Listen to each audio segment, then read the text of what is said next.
देश भर में शिवजी के 12 ज्योतिर्लिंग हैं। इनमें तीसरा ज्योतिर्लिंग महाकालेश्वर मध्य प्रदेश के उज्जैन में स्थित है। इस मंदिर में महाकाल लोक बनने के बाद सावन में लाखों भक्त रोज दर्शन पूजन के लिए पहुंच रहे हैं। उज्जैन और इंदौर के बीच की दूरी करीब 55 और भोपाल से उज्जैन की दूरी करीब 200 किलोमीटर है। महाकाल का ज्योतिर्लिंग दक्षिण मुखी है। ये इस शिवलिंग की सबसे खास बात है। ये एकमात्र ज्योतिर्लिंग है जिसका मुख दक्षिण दिशा में है।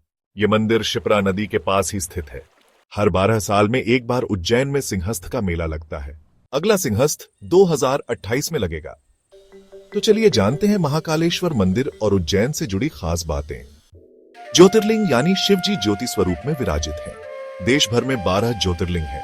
इन 12 जगहों पर शिव जी प्रकट हुए थे और भक्तों की इच्छा पूरी करने के लिए इन जगहों पर ज्योति रूप में विराजमान हो गए। ज्योतिर्लिंगों में सोमनाथ, मल्लिकार्जुन के बाद तीसरे नंबर पर महाकालेश्वर मंदिर आता है। यह मंदिर शिप्रा नदी से कुछ ही दूरी पर स्थित है। माना जाता है कि पुराने समय महाकाल मंदिर के क्षेत्र में वन था। इस वन को महाकाल वन कहा जाता था। स्कंद पुराण के अवंती खंड शिव महापुराण में भी महाकाल वन का जिक्र है। एक पौराणिक कथा के मुताबिक इस क्षेत्र में दूषण नाम का एक दैत्य शिव भक्तों और ऋषि मुनियों को प्रताड़ित कर रहा था। उस दैत्य को मारने के लिए शिव जी यहाँ प्रकट हुए थे। दैत्य का वध करने के बाद सभी भक्तों ने शिव जी की स्तुति की और भगवान से प्रार्थना की थी कि अब से वे यहीं वास करें। भक्तों प्रार्थना सुनकर शिव जी यहाँ के शिवलिंग में ज्योति रूप में विराजित हो गए। शास्त्रों का एक मंत्र है, आकाशे तारकेलिंगम पाताले हाटकेश्वरम मृत्युलोके च महाकालम त्रैलिंगम नमोस्तुते। इस मंत्र के मुताबिक सृष्टि में 3 लोक हैं, आकाश, पाताल और मृत्युलोक। आकाश लोक के स्वामी है तारकलिंग, पाताल के स्वामी है हाटकेश्वर और मृत्युलोक के स्वामी है महाकाल। मृत्युलोक यानी पूरे संसार के स्वामी महाकाल ही है।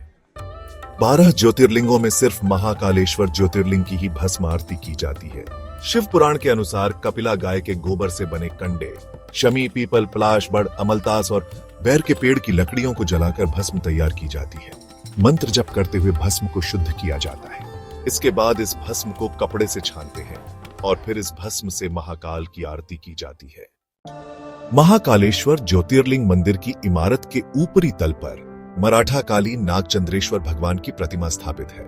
इस प्रतिमा के दर्शन साल में सिर्फ एक बार नाग पंचमी पर ही होते हैं। हर साल सावन महीने के सभी सोमवार और भादो महीने के एक पक्ष के सोमवार को महाकाल की सवारी निकलती है। महाकाल की प्रतिमा को चांदी की पालकी विराजित किया जाता है।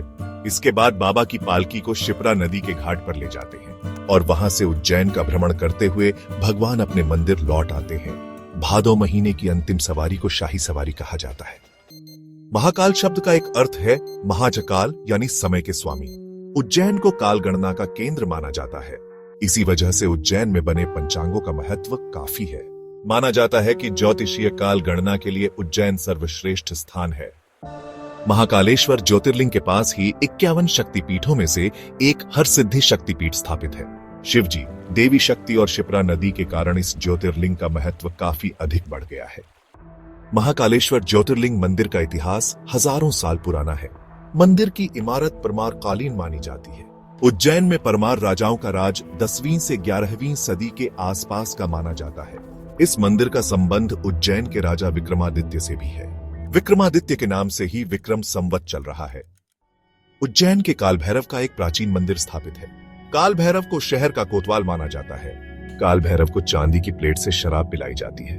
आज भी ये चमत्कार आसानी से मंदिर में देखा जा सकता है। इसके साथ ही उज्जैन का संबंध भगवान श्री कृष्ण से भी है। श्री कृष्ण ने यहाँ ऋषि सांदीपनि से शिक्षा ग्रहण की थी।